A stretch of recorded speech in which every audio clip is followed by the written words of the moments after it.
God another praise.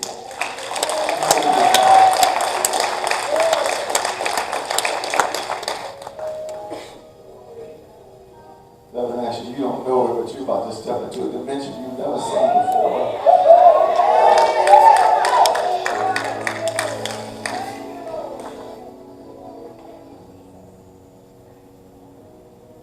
Thank you, Jesus. All right, turn with me to the book of Job, chapter 42. Job 42.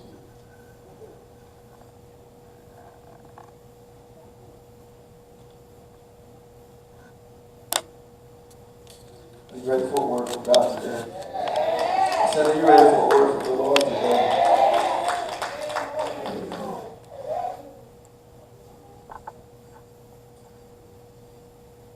You don't mind resting on your feet as we read Job 42, verse 10.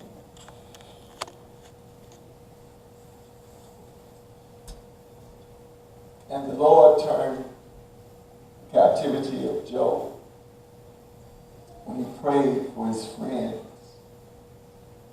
Also the Lord gave Job twice as much as he had before. Let me read it one more time. And the Lord turned the captivity of Job. In other words, Job got his total deliverance. The Lord turned the captivity of Job, watch, when he prayed for his friends. Also, God gave Job twice as much as he had before. I want you to say my subject to 3 people. You're about to get double for your trouble.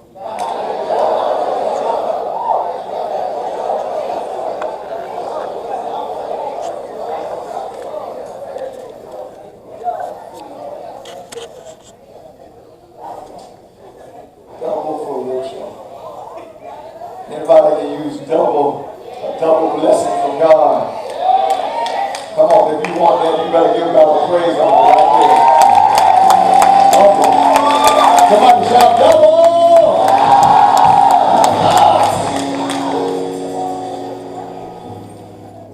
Have you ever been at a point in your life where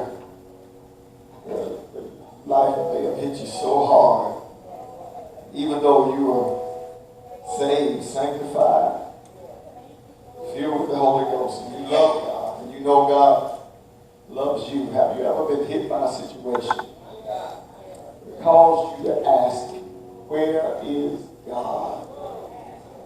I mean, in your situation when you're not as focused as you should be, you ask, where's God? Many of us think because we walk with God, the enemy can't get to us. We feel like because we walk with God, we're in God's witness protection program. Until things get out of whack in our life, and when things get out of whack in our life, oftentimes we want to put God on the witness stand for cross-examination. But when you try to put God on the witness stand, he often flips the script on you. God puts you on the witness stand instead. But when Job wanted to question God said this to Job. Okay, Job, you want to ask me questions. I got a few questions for you. God said, where were you, Job? You're asking where I've been. I want to know, where were you when I stepped out on nothing? Spoke into the mic of time and said, let there be light. And just by spoken word, everything began to light up everywhere. Where were you, Job, when I put the squirm in the worm? When I put the meow in the cat and the bow wow in the dog? Where were you, Job, when I put the laugh in the hyena, the speed in the cheetah? Where were you, Job, when I put joy in the giggle of a child that makes everybody light up? Where were you, Job, When I put the moon and the star as the midnight queen and told her to shine her light and never stop till I say stop. Where were you, Job, when I placed every star in its own socket in the sky and it stays there, not, with me not having to tell it again, it just obeyed. Where were you when I did all that? See, the reason God is God and you're not is because God knows some stuff you've done. Somebody say amen to that. And one thing he knows right now that you don't know is that the storm you're in right now is almost over.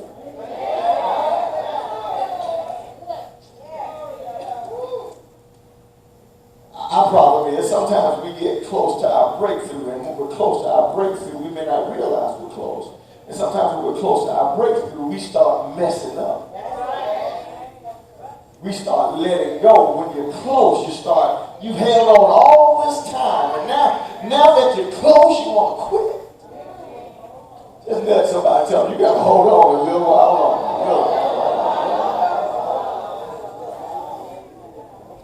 Job, it's been a long time.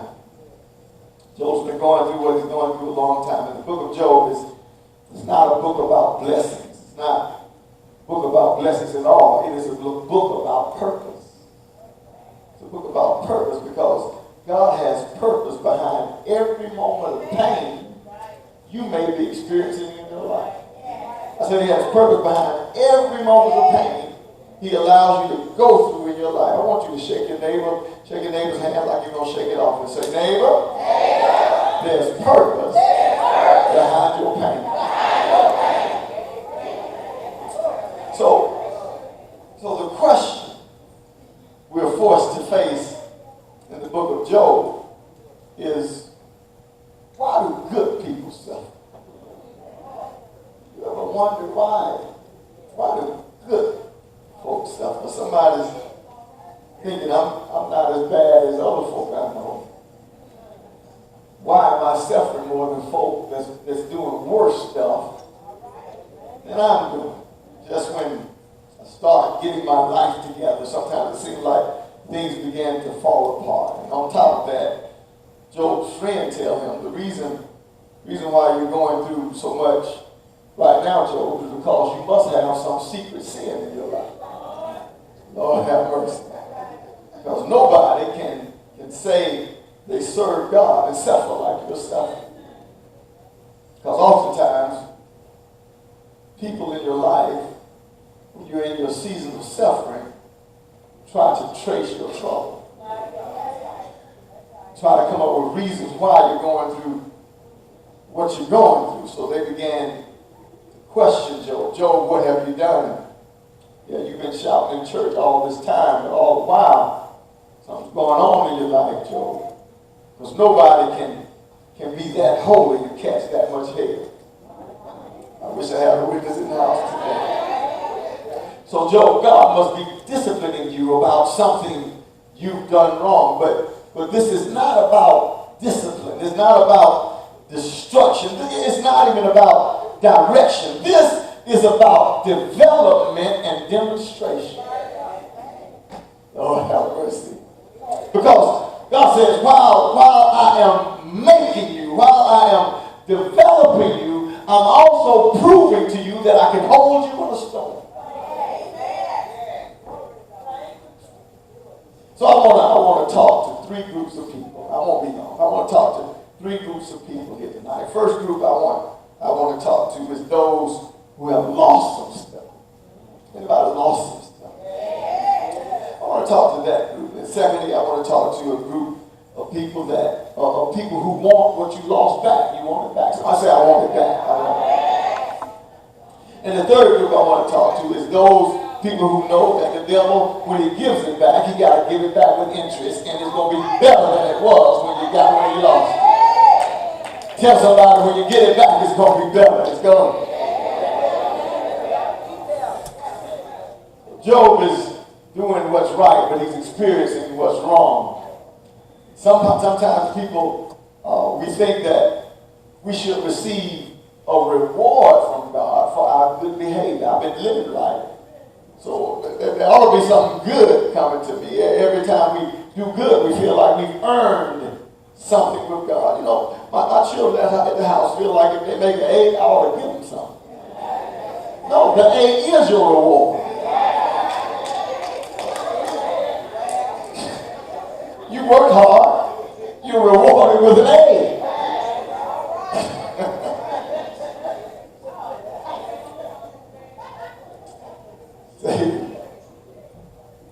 Text says, Satan shows up for a staff meeting that God has called. I'm deep in my mind, y'all know. Satan shows up for a staff meeting that God has called. God is using this moment for angelic accountability. The angels come before him to give God a report on their stewardship, how they've been performing their duties in the earth. And while the angels are giving their report, God notices that the devil's in the group. So God asks the devil, what are you doing here? Satan says, God, you know why I'm here. You know everything. You know I've been going for seeking whom I may devour. I've been going for looking for folk I can chew up and spit out. You know that's what I've been doing. But see, understand this, y'all. The devil told the truth, but he didn't tell all the truth. See, the devil is good at giving you a little bit of truth to hook you in. So he says, I've been going to and fro seeking whom I may devour. God said, it doesn't read like this in King James, but here's what God said. God says, no, you're not telling the truth. You have been after my servant Job.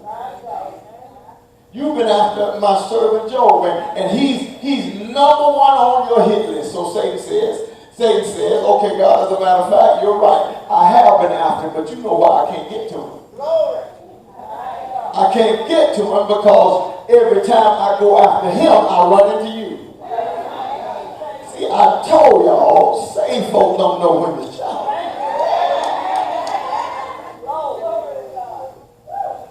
The devil says, my problem is I've been trying to get to him, but every time I run after him, I run smack into you, God.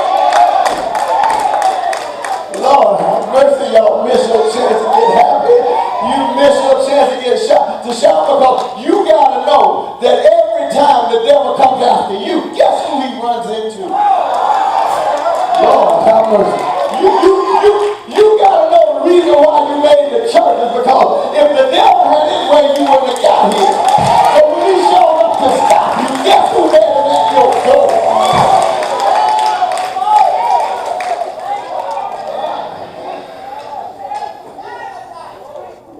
Some of us should have been counting hell that should have made us lose our mind.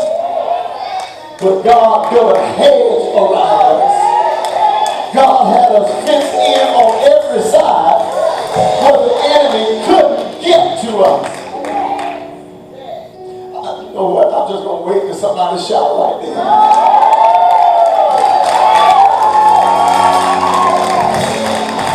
Because there's a whole lot of stuff that could have happened.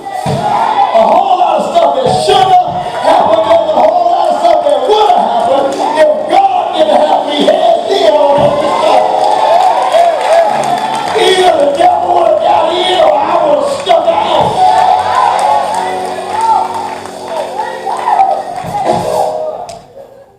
But God got the heads in so well that the devil got to confess. Every time I go after them, I'm running into you. Lord, have mercy. There's a whole lot of stuff that didn't happen that I thank God, Lord, have mercy. Y'all can hear me right there.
God praise. Give God praise.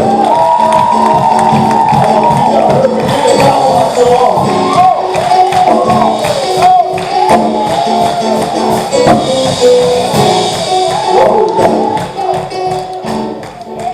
All right.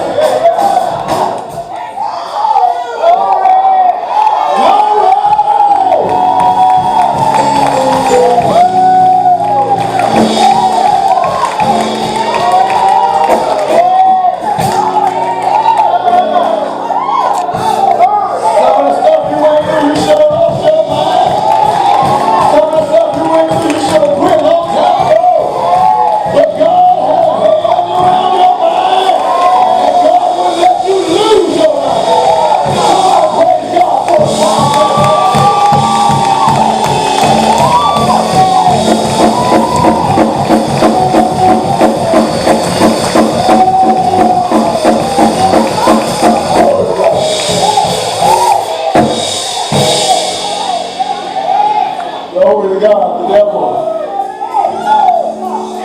The devil went to God and said, I want Job. Devil went to God and said, I want Job. I've been trying to get him. I went out to Job, and every time I tried to get him, you had him hedged in. But he said, if you move the hedge, I'll make a curse you to your face. I said, you don't know Job like that. The devil said, yes, I do. He's just a sunshine saint. Y'all ain't here any other day. He'll praise me as long as the sun is shining. But let the rain start falling, I'll make a curse you, God. Anybody know anybody like that? Anybody know the sunshine saints? As long as things are good, they're good. But they start, when a storm raises up in the night, the devil says, I'll make a curse you to your face. The devil, look, he's like that with you. He thinks as long as you get stuff from God, you're all right with God. But when you go through a hard time, he thinks you're going to turn your back on God. But is there anybody here that'll say, I'm going to hold on to God? Come here, I'll hold on. In fact, the harder it gets, the more I hold on. I wish I had a witness in the house today. I believe I got some folk in here who will say, though he slayed me, yet will I trust him. So God says to Job, okay, or God says to the devil, okay, devil, I'm going to lend you some power. Because you know he ain't got no power, right? God says, I'm going to lend you some power, and here's the extent of your power. You can touch his stuff, but you can't touch him. He said, you can touch his stuff, but you can't touch him. You see, the devil can touch your car, but he can't touch you. He can touch your wallet, but he can't touch you. Somebody ought to be happy about that.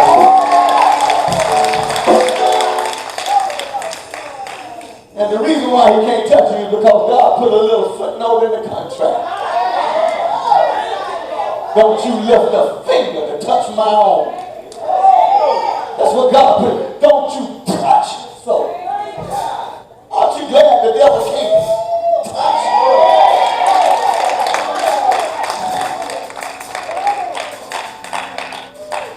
You can't touch it because you ain't God's hand. Somebody shout, I'm in God's hand.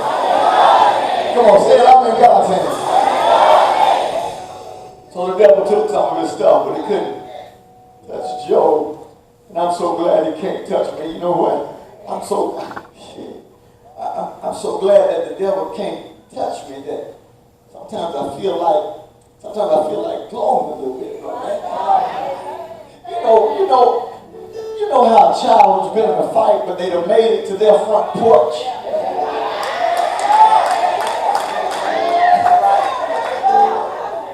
Their big mama is standing at the door. The boy don't even know big mama behind him at the door. All he knows is I was made it on my ground. And he do like this to the guy that he's been in a fight with. Nah. give the devil a man and a dance break. I done made it to the party now.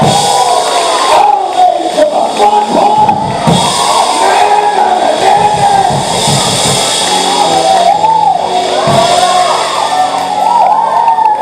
Come on, somebody say,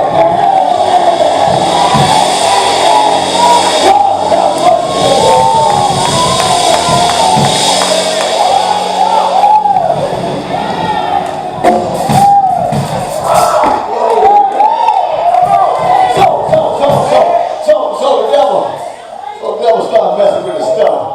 The devil says, I'm going to get him. I'm going to get Job. So the devil started messing with his stuff, thinking if he messed with his stuff, I'm going to get him. So, chapter 1, verse 14, he messes with his flock. 500 oxen and 500 sheep all gone. Verse 16, he starts, a fire comes from heaven and consumes all of his sheep. He loses 3,000 camels. Verse 17, then somebody comes and knocks on the door. Tells Job, all your stuff is gone. Job says, that's all right. The Lord give it. The Lord take it away. See, when all his stuff got touched, Job laid there because he knew God would restore everything. But then a storm showed up. And the storm came, wind came.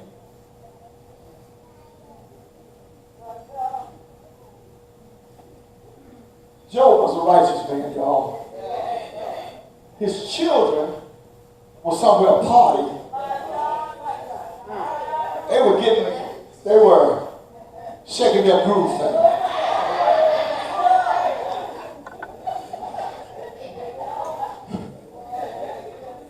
They were somewhere partying. You know what Job was doing while they were partying? The Bible says Job was making sacrifices for his children. You gotta thank God for a mama that prayed for you, for a daddy that prayed for you.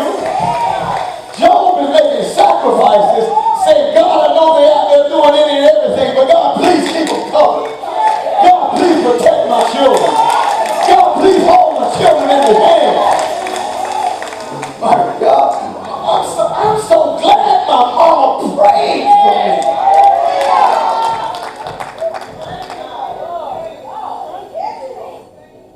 Watch this, y'all. The Bible says the wind came. Well, they were partying. 7 sons, 3 daughters. Wind came and the whole house fell on them. Job lost all of his children. When he lost the camel, he laid there. When he lost the sheep and the she-asses and the donkey, none of that got him up. The Bible says, when the report came to Job that he lost his children, the Bible says Job rose up. So the devil said, I got him now. But what the devil didn't know is that there are some things you touch don't bother me. But if you touch what I care about, it's going to get me up. See, there ought to be something in your life you love so much that'll make you stand up. Watch this. Job lost his children. Then, in chapter 2, the devil jumps in his wife. She becomes the devil's advocate. And she says, listen, Job, we lost everything. You going around here talking about you still don't believe God. Why don't you just curse God and die? You're sick. Your hair falling out. You got boils all over your body. And Every day you're getting worse and worse and worse. Job said, woman, obviously you don't know what I know. He said, which is why you only get 2 sentences in chapter 2 when my book is 42 chapters.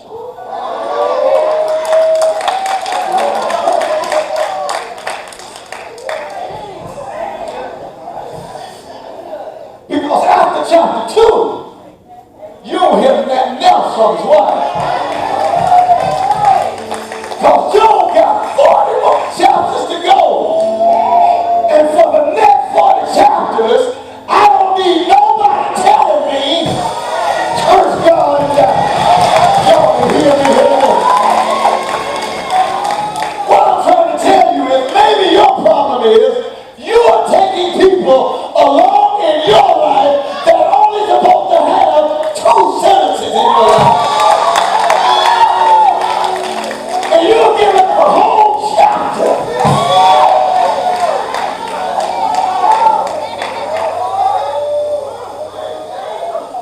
Why are you giving folk too many chapters when they're supposed to be gone after 1 sentence? After they will say what they say, you're supposed to say, I rebuke that in the name. And then you put a period right there. They stop at that period.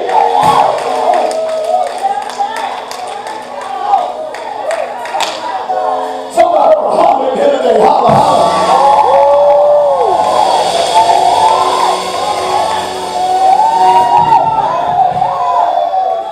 Some folks should only get a nice hello and a nice goodbye.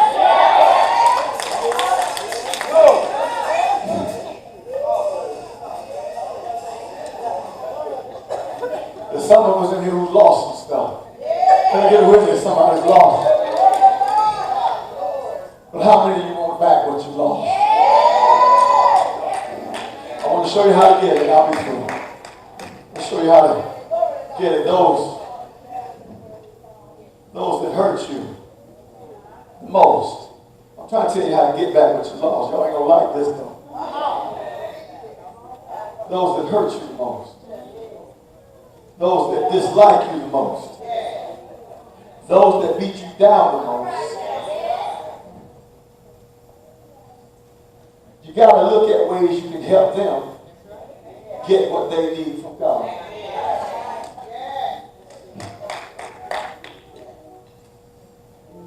You got to help those who hurt you.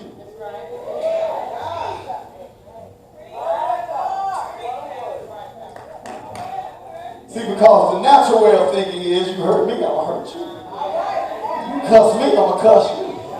You hit me, I'm going to hit you. You lie on me, I'm going to lie on you.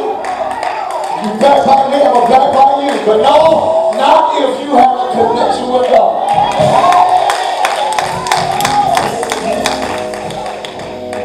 Job's friend treated him harshly. Job's friend told him, Job, you must be doing something wrong. You must not be living right, Job. But in the verse that I read, which talks about Job getting double, before that verse, God says to Job's friend, listen to this, y'all. God says to Job's friend, after they have disowned and disqualified Job, God says, I want you to go back and take Job an offering. You go take Job an offering. Look at this, y'all. You go take Job an offering. And God says to the friends, and if he receives your offering, I'll forgive you. But if he rejects your offering, I'm going to hold you to your father. See, you don't know the kind of power you have in your life. You don't understand that people that do you wrong, they have to depend on your favor to make it through the next day.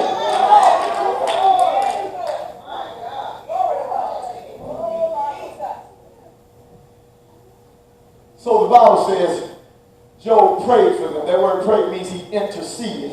He interceded. Listen, he didn't pray God give them. He prayed God bless them. Lord have mercy. He didn't pray God help them to see how wrong they did me. No, he prayed God give them abundance in everything they do. How you gonna do that to somebody that hurts you? How you gonna think like that to somebody that did you wrong? How you gonna ask God's favor on somebody that just stabbed you in the back? You can't do it. But when God gives you a new heart, Lord have mercy. You'll have the heart of Christ that prayed while they were nailing nails in his hand. Father, forgive them. They nailing nails in his hand. They ain't trying to repent. They ain't trying to fix it. While they still mean, nasty, and ugly, Jesus asked God to forgive them. Lord have mercy. See, they nails in hands. They just didn't know whose hand. He said they know not what they do. They nailed nails in feet. They didn't know whose feet. They put a crown of 72 thorns on the head. They didn't know whose head. They beat him with a cat o' nine tails in his back. They just didn't know whose back. See, the reason why folk do you wrong is because they don't know who you are.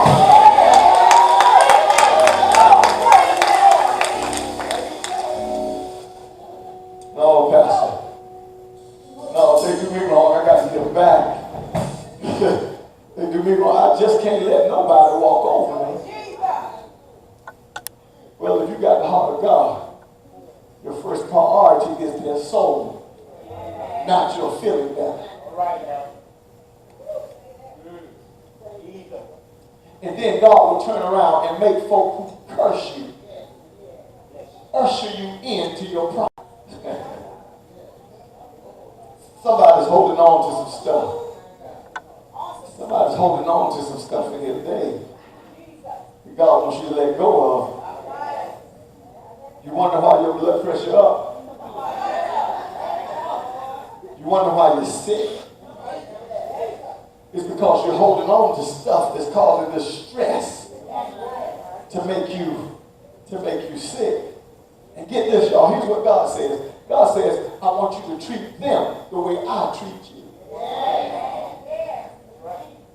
Didn't you pray? Forgive us our trespasses as we forgive those who trespass against us. That means, God, I want you to forgive me the way I forgive folk. Lord, have mercy. God, the same way I'm forgiving those who hurt me is the way I want you to forgive me.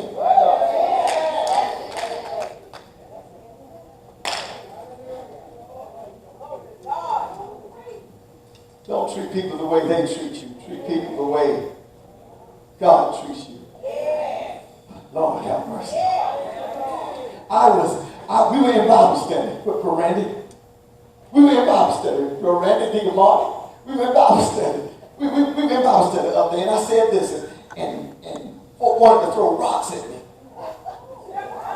I said, you should always leave a tip to the waitress this week. But Pastor, what if they mean, nasty, and ugly? I ain't leaving no tip.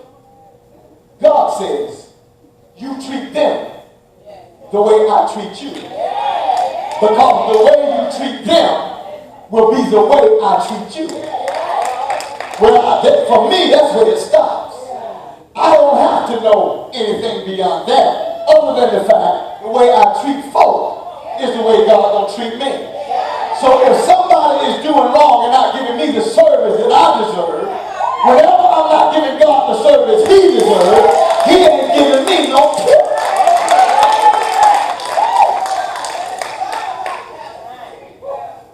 Lord have mercy. Listen, it's not about what folk are doing to you. It's about you representing Christ. You gotta know that's living on a higher level than your anger.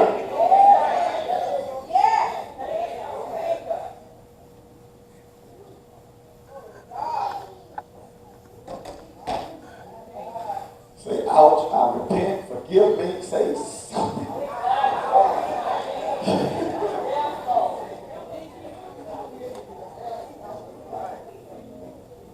So I get it though. I get it. I'm done. I get it. Because it's difficult to function when you feel like, come on, I need 5 fives.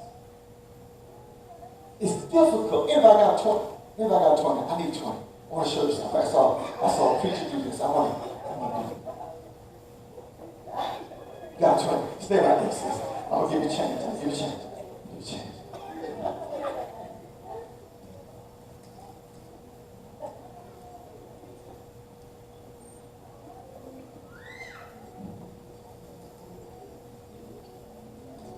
This is nice, Christian, brand new $20 bill. Lord have mercy. Okay, I'm going to give Sister Renee change. Change, please. She gave me a 20. Okay. 5, 10, 15. Okay. You must have.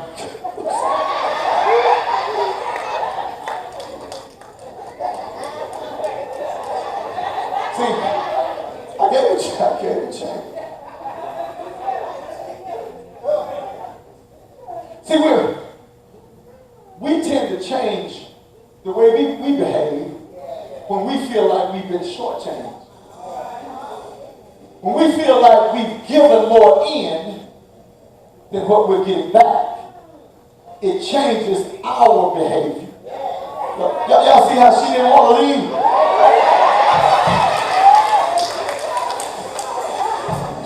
She wanted to stay right there until she got. She wanted back what she gave me. But oftentimes, life don't give you back what you put in. Oftentimes, you put in 100 and you only get back 60. What do you do when you're loving at 100% and you're only getting 60 back?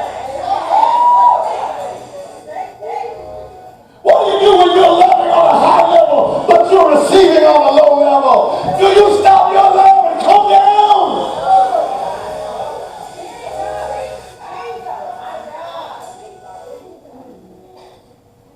No, you got to keep loving at 100. You got to keep loving at 100. Even when you feel like you've been shortchanged, even when you feel like you put more in than what you're getting out, you got to keep loving, you got to keep giving at 100%.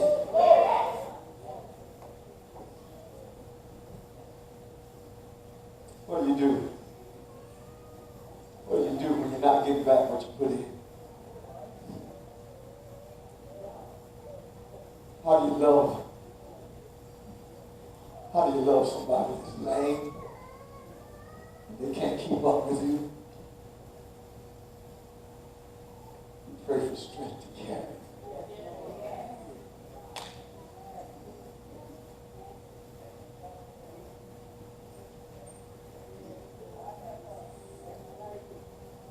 Job's wife was there, but she wasn't there. Sometimes people can be emotionally absent in your life.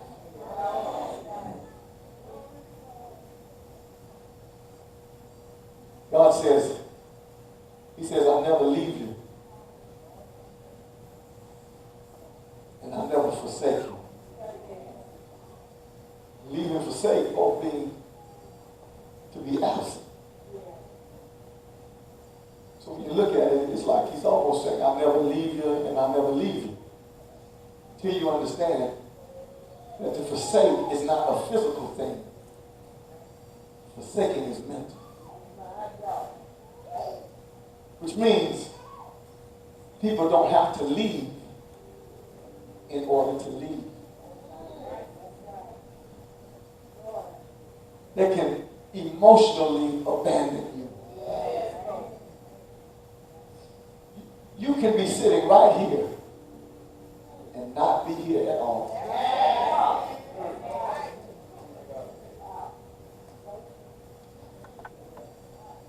You can be to a point to where every time you go home, you never come home.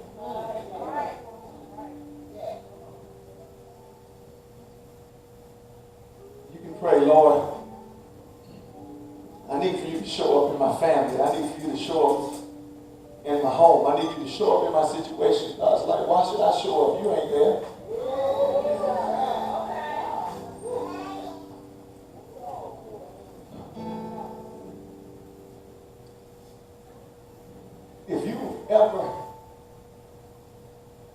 If you ever bring you to church like you should, I mean the true you, not the religious you, not the church you, not the you that's got it all together, but if you would ever bring the authentic you to church,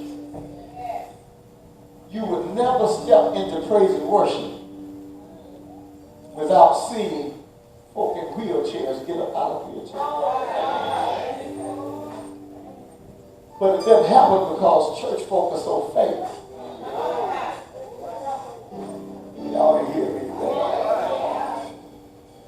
Was it Isaiah? Isaiah. In the year the king goes out there, I saw the Lord. He was high and lifted up in this train filled the temple. Isaiah was there. Oh, Jeremiah was the one that said, when I stepped into his presence, watch. He says, when I got into God's presence, I was like, woe is me. I am undone. In other words, when I got into God's presence, I saw how much I needed him.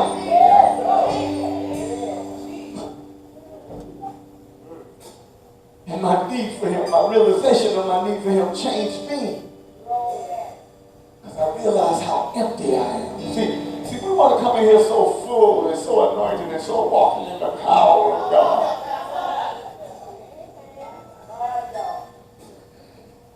But the truth is, we all come in empty.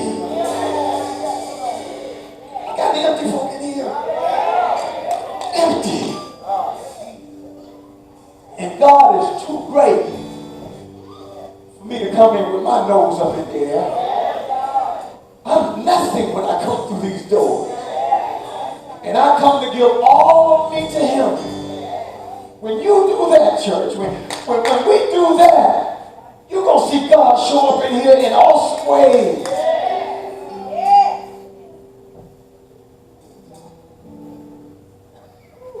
Okay. Job. The Bible says that Job got his healing. Listen, y'all. Job got everything restored when he prayed for his friends. Those friends that turned their back on him. Those friends that said he was no good. The Bible says Job got his breakthrough. Not when they changed. When he changed his prayer. Job blessed his friends. Then, once Job blessed his friends, everything he got doubled. 3,000 camels became 6,000. 5,000 sheep became 1,000. His land doubled. She-asses, whatever number he had, doubled. Watch this. Everything Job had doubled.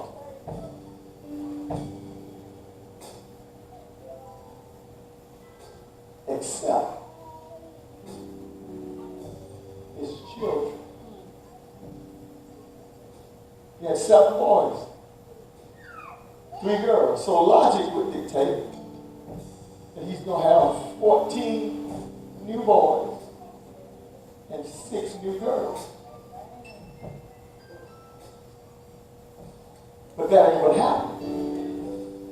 Job got back 7 boys and 3 girls.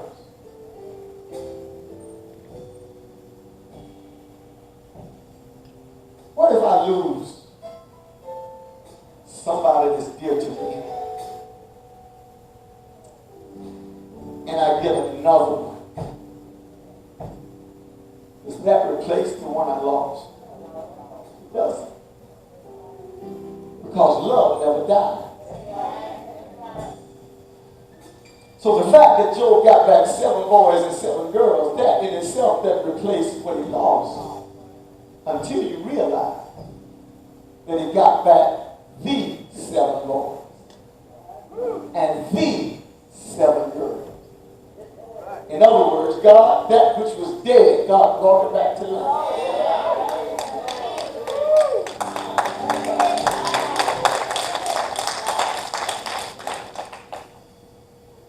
There are things in your life that you lost that can never be replaced.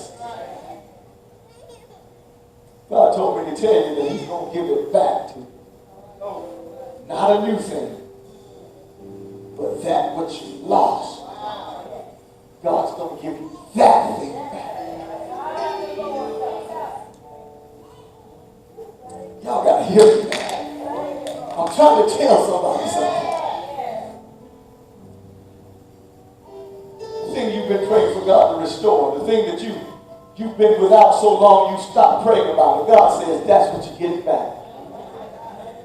Not a new one, that which you had before that you love, that you're connected to. God says, I'm giving it back.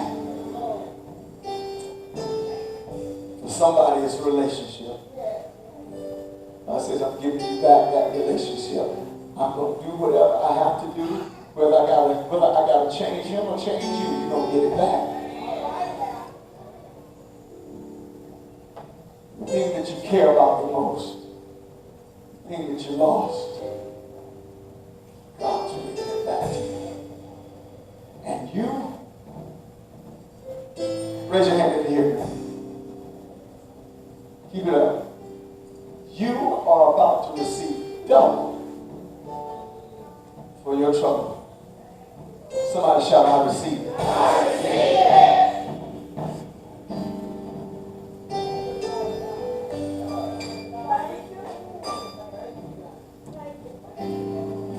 Father, open up the floodgates of heaven on every heart in this room. Open up the floodgates, oh God, and I ask you to heal every heart. For everyone that's been done wrong, for everyone that's been mistreated, for everyone that's lost the thing. Help us to know that we're about to get it back, but it's going to be better than it was before we lost it. We thank you for your anointing that's on this word. And we thank you, oh God, that we don't have to touch anybody. We just have to give your word out and allow your word to fall on good ground. Somebody shout, I'm good ground. I'm good ground. Come on, say it like it is. I'm good ground. Receive the word of God, for your life. Walk in the blessing and the anointing and the power of God. And watch God fix everything in your life. If that word blesses your praise on right